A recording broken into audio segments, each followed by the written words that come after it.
Music industry inakuwa kila siku, na miongoni mwa vitu ambavyo vinamuongezea msanii mashabiki ni pamoja na kufanya tours, kufanya show, na hii tuliweza kuona kwa baadhi ya wasanii kwa hapa nchini Tanzania ambapo walikuwa wakifanya tour, kutembelea mikoa mbalimbali kwa ajili ya kukutana na mashabiki zao.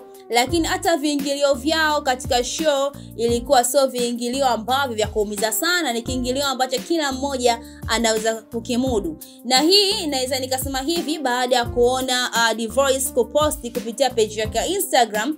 Ameposti ramani ya Tanzania na kuandika kwamba it's my time.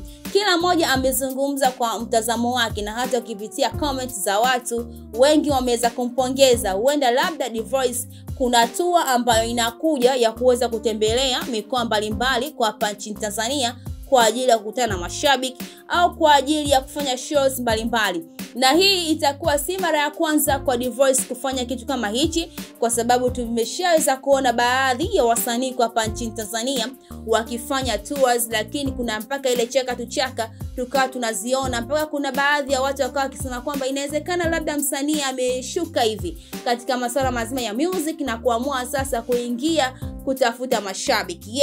Na hata hivyo unakuja kuangalia baadhi ya wasanii, kama kwa mfano kwa sasa hivi Billnass anafanya tour yake ambayo inaitwa Chuo kwa Chuo. Ni tour fulani hivi ambayo yeye ameamua kuweza kuifanya, kukutana na wanachuo kwa pamoja, kufurahi.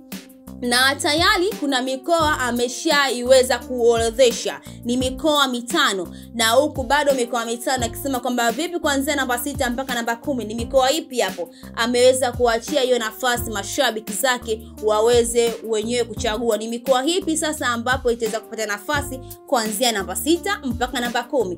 Na mkoa namba 1 ni mkoa wa Arusha, na tayari ameshatangaza wasanii baadhi ambao wataweza kuperform katika mkoa huo wa Arusha. Na hiki ambacho ameweza kukifanya D'Voice ni kama vile anafananisha labda kwa upande wa D'Voice kuna tour ambayo inakuja. Mimi naitwa Official Rizma, ni kuambia tu cha kwamba usisahau kusubscribe, kulike, share pamoja na kucomment.